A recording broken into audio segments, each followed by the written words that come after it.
Sio's little girl ran to Janitor. They beat my mom, she's dying. His secret skill shocked everyone.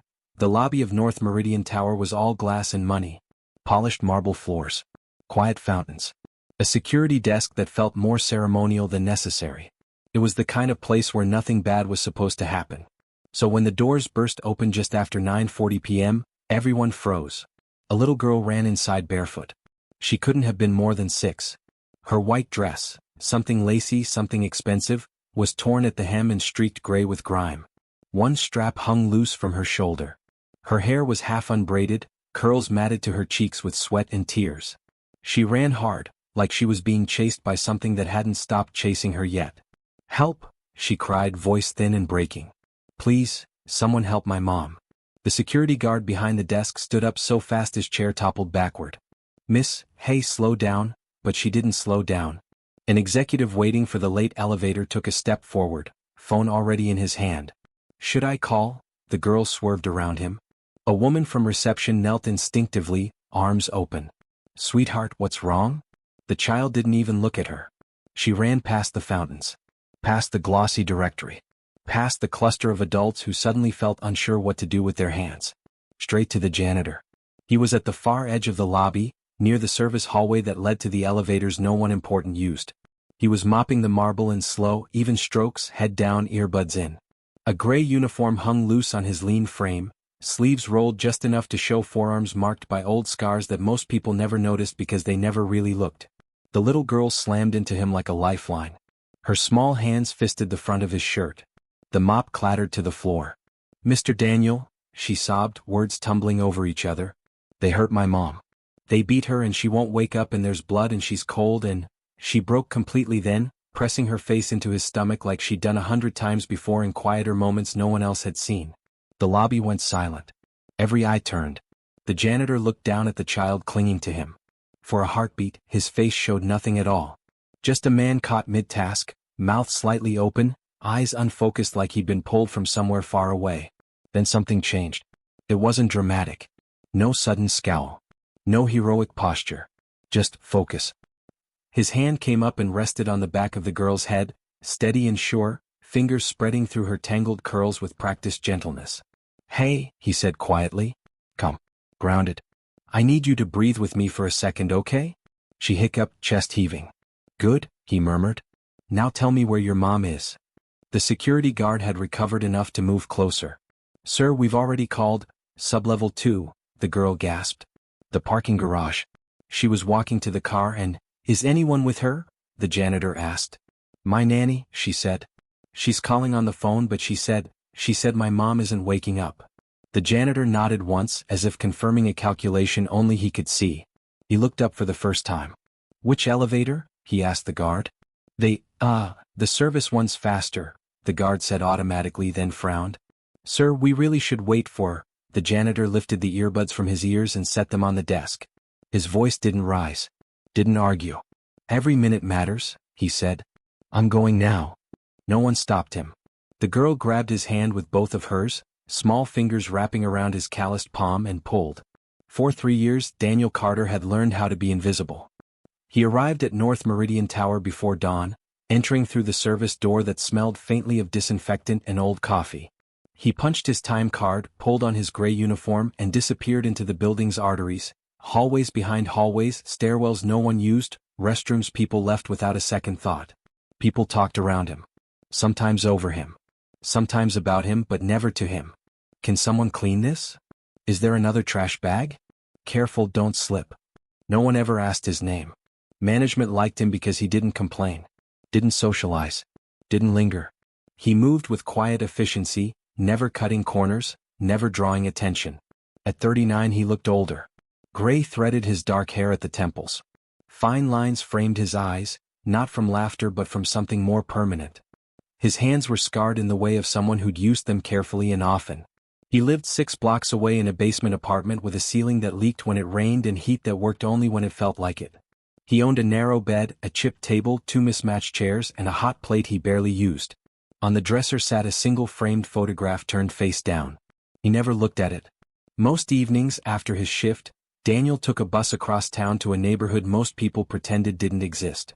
He volunteered at a community center that doubled as a warming shelter. He taught basic first aid to anyone who showed up: runaways, veterans, elderly men with shaking hands. How to clean a wound. When to apply pressure. How to tell if someone's in shock. He never mentioned where he'd learned any of it. And 3 times a week, always Thursdays, he let a 6-year-old girl sit on an overturned bucket and talk to him while he worked. Her name was Lily Monroe. She liked to ask questions.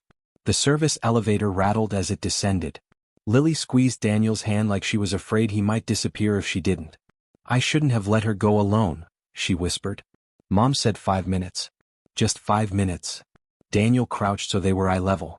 "Listen to me," he said softly. "What happened isn't your fault."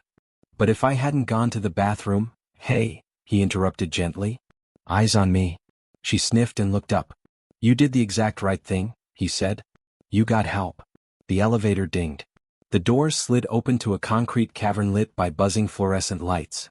Shadows pooled between parked cars. The smell of oil and exhaust hung heavy in the air.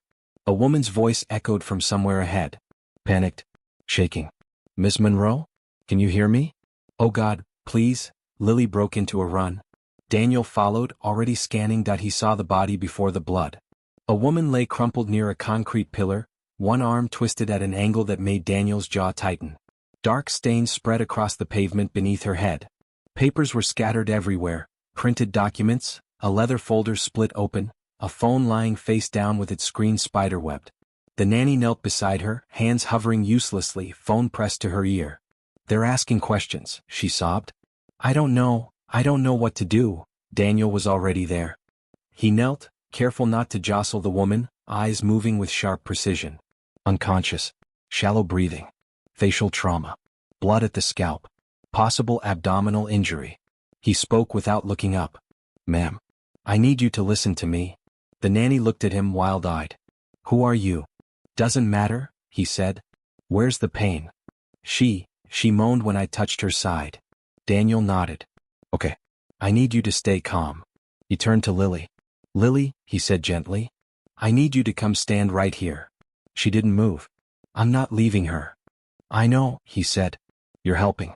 I need you to talk to her. Tell her you're here." Lily crawled closer and took her mother's hand. "Mom," she whispered. "I'm here. Mr. Daniel's here. He's helping." Daniel slid his gray jacket off and folded it beneath the woman's head to keep her neck stable. He pressed his fingers lightly against her throat, counting. Fast. Weak. Compensating. 911, he said to the nanny. "Tell them unconscious female, head injury, possible internal bleeding. Tell them to send a trauma team." The nanny stared at him. "You're a janitor." Daniel met her gaze, unblinking. "Make the call." Something in his voice cut through her panic. She nodded and spoke into the phone. Daniel unzipped a small canvas pouch he wore beneath his uniform. It was scuffed, old, and very much out of place in a parking garage. Inside were neatly organized supplies. Gauze. Gloves. A compact cervical collar. Lily's eyes widened. "Mr. Daniel?" "Still with me, kiddo," he said. He worked fast. Efficient. No wasted motion. He packed the head wound with practiced pressure. Applied the collar. Checked pupils. One sluggish, not good. He adjusted the woman's position carefully, angling her to protect her airway. The nanny watched, stunned. "How do you know how to do all this?" Daniel didn't answer. Sirens wailed in the distance. Good. But not soon enough. He covered the woman with his jacket, minimizing heat loss. "Stay with me," he murmured, not sure if the woman could hear him or if he was saying it for himself. When the paramedics arrived, they took one look and paused. "Who did this?" the lead medic asked. Daniel stepped back, hands raised. "I stabilized her." The medic assessed quickly, then looked up with something like awe. "You kept her alive," she said. Daniel said nothing. Lily held her mother's hand as they lifted her onto the stretcher. "She's going to be okay," Daniel told her quietly. "You did good." As the ambulance doors slammed shut and the sirens screamed into the night, the little girl turned to him with tear-streaked cheeks. "Don't go," she said. Daniel swallowed. "I'll be right here," he promised. He didn't yet know that this was the moment his invisibility ended. If this story pulled you in, if you want to know who Daniel really is, why he disappeared, and what happens when the past refuses to stay buried, subscribe to the channel. Next part is where the truth begins to surface. The hallway outside the executive emergency wing smelled like disinfectant and burned coffee. Bright lights hummed overhead. Every sound echoed too loudly, heels clicking, a gurney rattling past, a nurse calling a name that didn't belong to anyone who mattered to them. Eleanor Hale sat rigid in a plastic chair that felt like it was trying to punish her for existing. Her hands were clenched so tight her nails had cut crescents into her palms. She hadn't noticed the blood until a nurse handed her a tissue.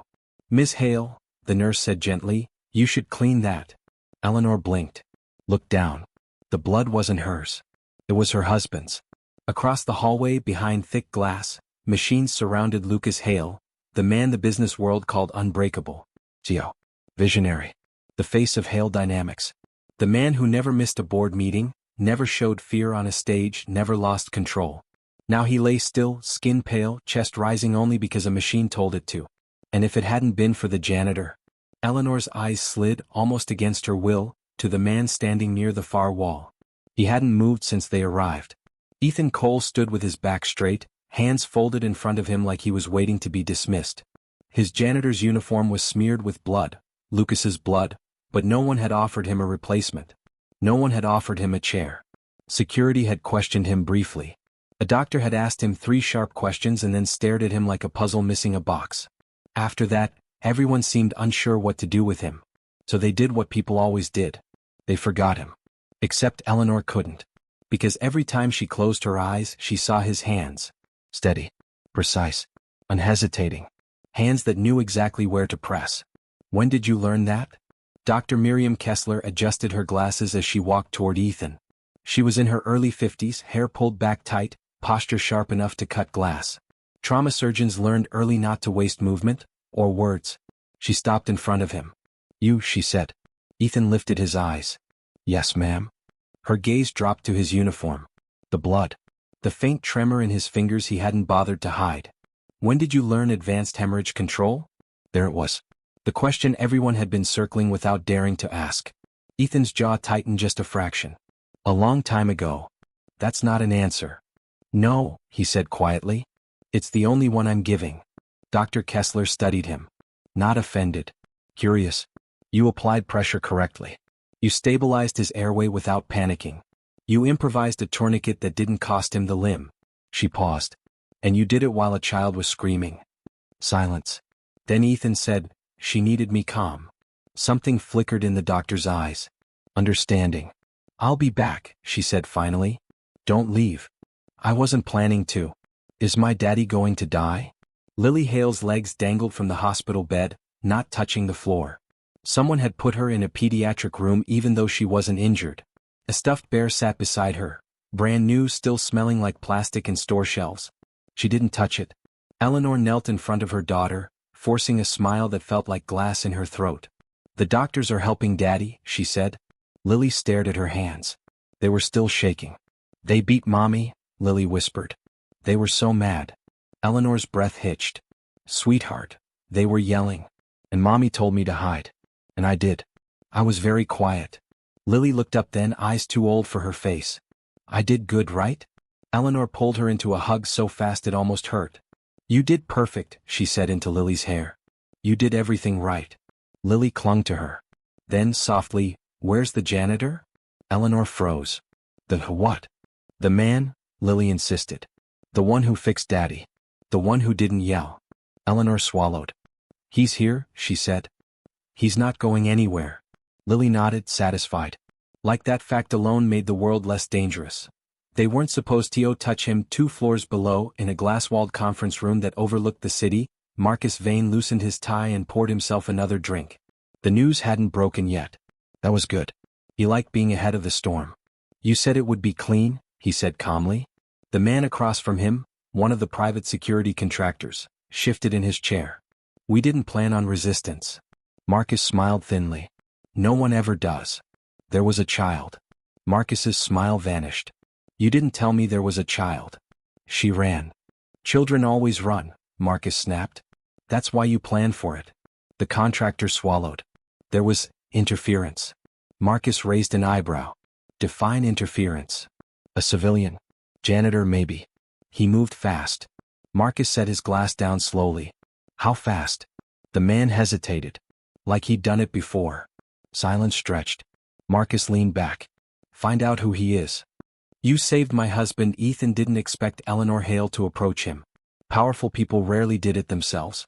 She stopped a few feet away, posture straight, eyes rimmed red but focused.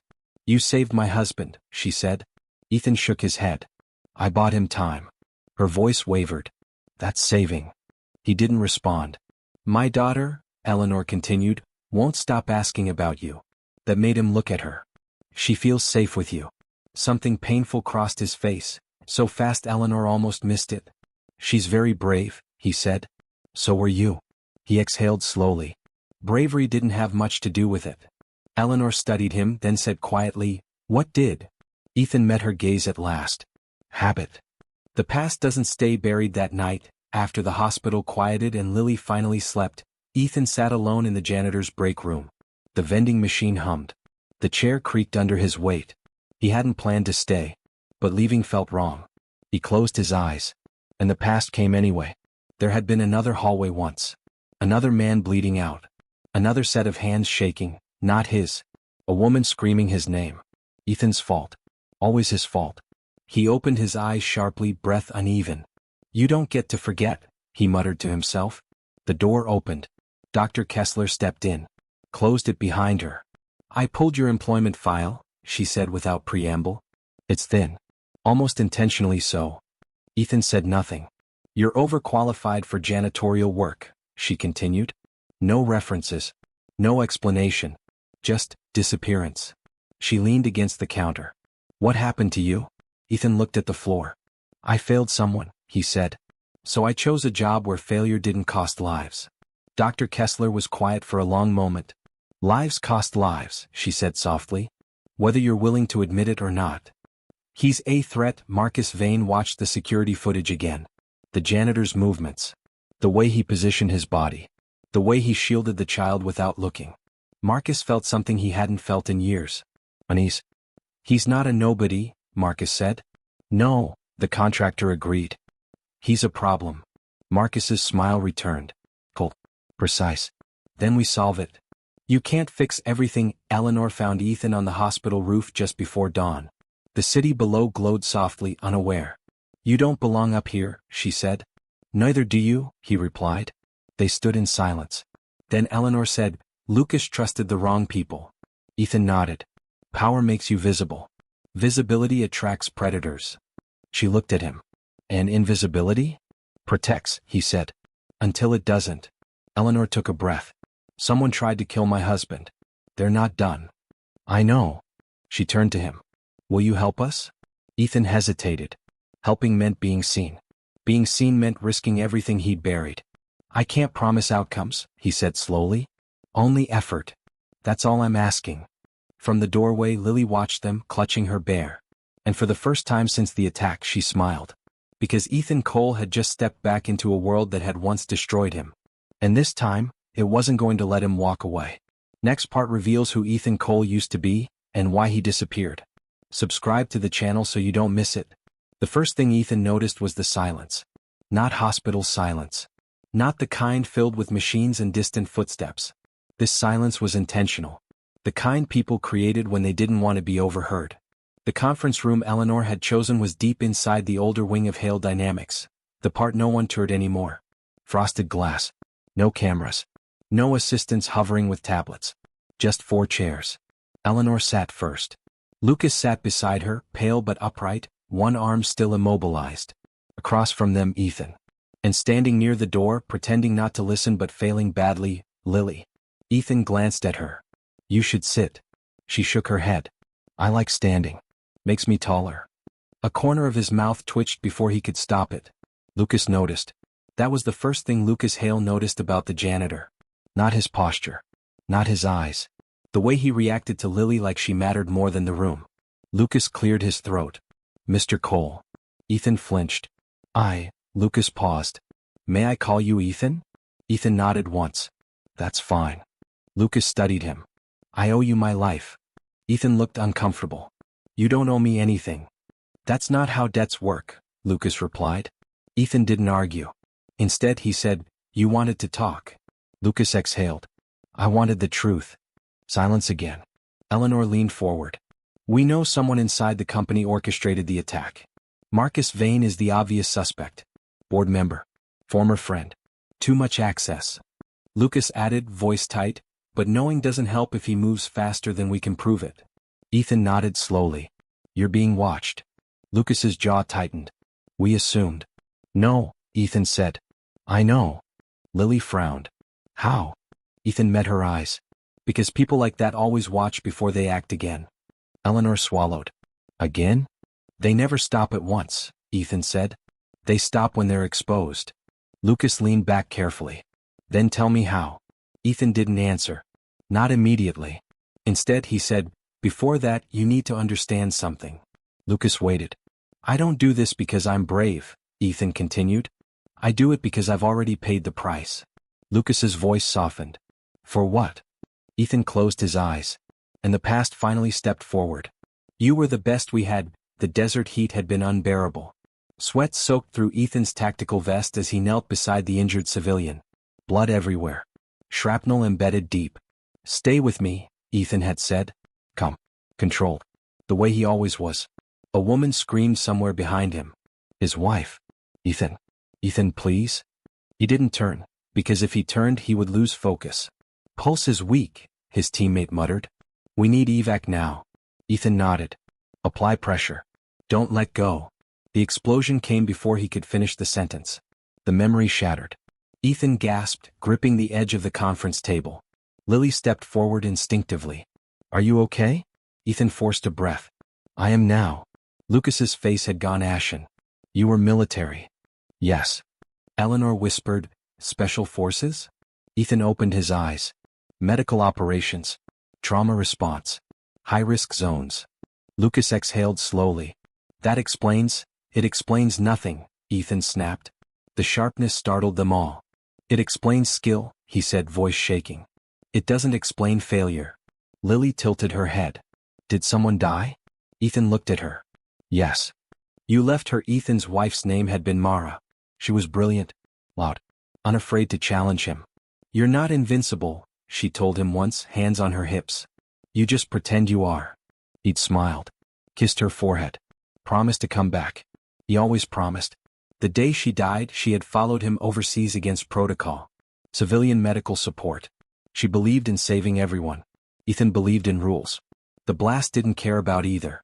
She was behind me, Ethan said quietly. She wasn't supposed to be there. Lucas whispered, You couldn't have known. Ethan's eyes burned. I did. The room went still.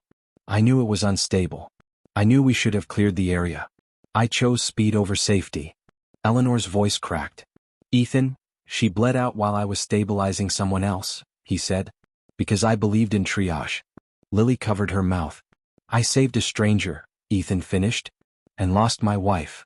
Lucas stood up too fast, grimaced, then steadied himself. That wasn't your fault. Ethan laughed bitterly. That's what they told me. Medals. Commendations. Quiet handshakes. His voice dropped. None of them were there when I went home alone. Silence pressed down like weight. So I quit, Ethan said. I walked away. Because I didn't trust myself with lives anymore. Lily whispered, But you saved my daddy. Ethan looked at her. That's the problem, he said softly. I never stopped being good at it. A knock at the door broke the moment. Security. Eleanor straightened. Yes. A guard stepped in tense. Ma'am. We just intercepted internal messages. Marcus Vane is calling an emergency board vote. Lucas swore under his breath. He's trying to push me out. Ethan stood. All eyes turned to him. He's accelerating, Ethan said. That means he's scared. Lucas asked, What do you suggest? Ethan paused. Then said, We don't confront him. Eleanor frowned. Then what? We let him think he's winning. Lucas stared. You want me to do nothing? I want you to bait him, Ethan replied. Silence. Lucas said slowly, I don't like being bait. Ethan met his gaze. Neither did my wife. That shut the room down. Lucas nodded once. Tell me how. You're not invisible anymore. Later that night, Ethan found Lily sitting alone in the hospital chapel. She was coloring on the back of a pamphlet. He sat beside her, careful not to crowd. You don't have to stay with us, she said quietly. I know. You could disappear again. He smiled faintly. You'd notice. She nodded. I would. She colored for a moment, then said, I think you're sad because you think you don't deserve to be happy. Ethan blinked. That's perceptive. My mommy says grown-ups do that, Lily continued. They punish themselves even when no one else is mad. He swallowed. Is she right? Sometimes, Lily said. But Daddy says choosing to stay is braver than leaving. Ethan looked at her. She looked back. And for the first time in years, he didn't look away. We have him. Marcus Vane stood at the window of his penthouse office, phone pressed to his ear. Everything is in motion, he said calmly. The vote will pass. Pause. What janitor? Marcus frowned. No. Handle it quietly. He hung up. Too late. Because the trap had already closed. Ethan Cole had stepped back into the fight. Not with violence. Not with rage. But with clarity. And Marcus Vane was about to learn. Some men disappear not because they're weak, but because they're dangerous when they return. The boardroom smelled like polished wood and fear. Ethan noticed it immediately. Fear always had a smell, sharp, metallic, hidden under expensive things. Marcus Vane stood at the head of the table, hands resting lightly on the back of the chair that used to belong to Lucas Hale. He hadn't sat yet. That mattered. Men who thought they were about to win liked to delay the moment. Around the table, board members whispered. Phones buzzed. Assistants hovered just outside the glass walls like nervous birds. Lucas entered last. Not alone. Eleanor walked beside him. Composed. Her hand rested briefly on his back before she took a seat. And then Ethan. Still in a plain suit borrowed from hospital, lost and found. No tie. No title. No introduction. Marcus's eyes flicked to him. Just for a second. Then away. As if Ethan were furniture. Ethan almost smiled. Let's begin. Marcus cleared his throat. Thank you all for coming on such short notice. Given recent events, it's clear this company needs stability. Lucas said evenly, You mean control? Marcus smiled. I mean leadership. One of the board members shifted. Marcus, before we proceed, we'll proceed, Marcus cut in. This vote is procedural. Lucas leaned forward slightly. Is attempted murder procedural now? The room froze. Marcus spread his hands. Baseless accusations won't help you here. Eleanor spoke. Precise. We have evidence. Marcus chuckled. Of what? That someone broke into my house and attacked me? Ethan spoke for the first time. They didn't break in, he said quietly. They were let in.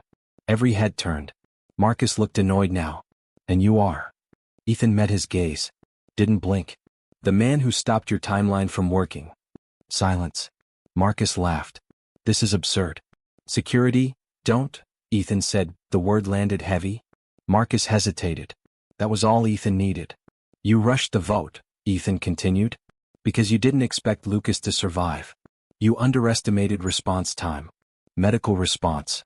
And you didn't account for a witness who doesn't care about your leverage. Marcus sneered. You're a janitor. Yes, Ethan said.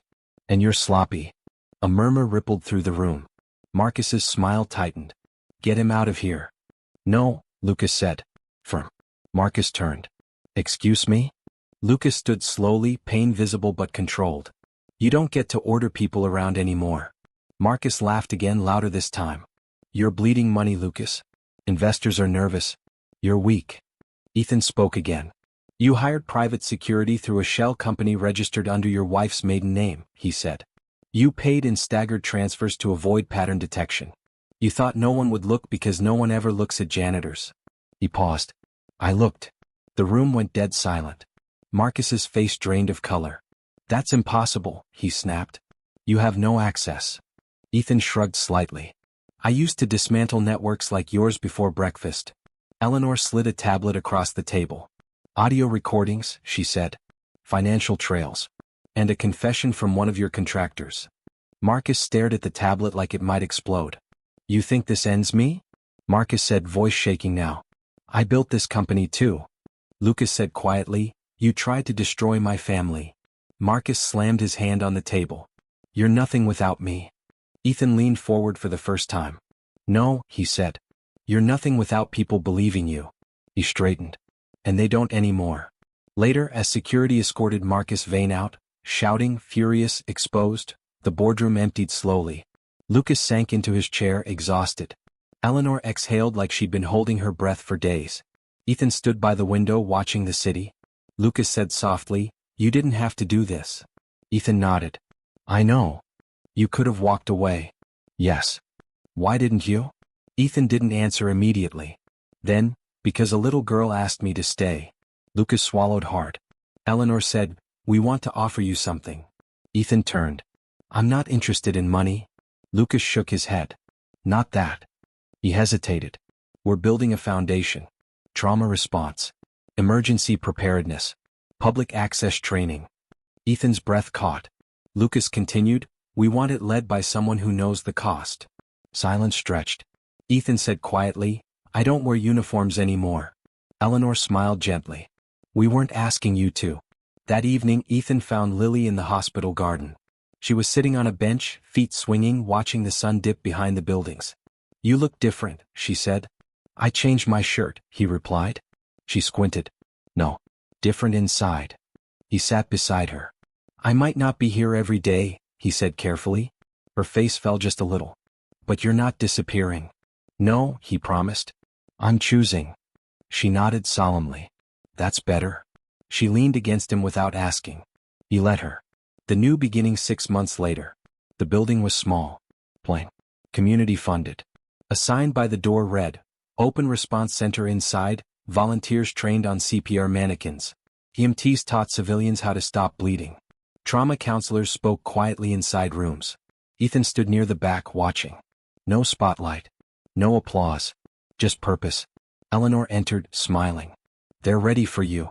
He shook his head. "They don't need me up front." Lucas appeared beside her. "Healthier. Steadier. You sure?" Ethan nodded. "I'm exactly where I should be." Across the room Lily waved. He waved back. That night, after everyone left, Ethan locked the door and stepped outside. The city hummed. He looked up. For the first time in years the weight was lighter. Not gone. Just shared. He walked home not to escape but to rest. And somewhere behind him a light stayed on. If stories about quiet strength, healing, and second chances matter to you, subscribe to the channel. You belong here.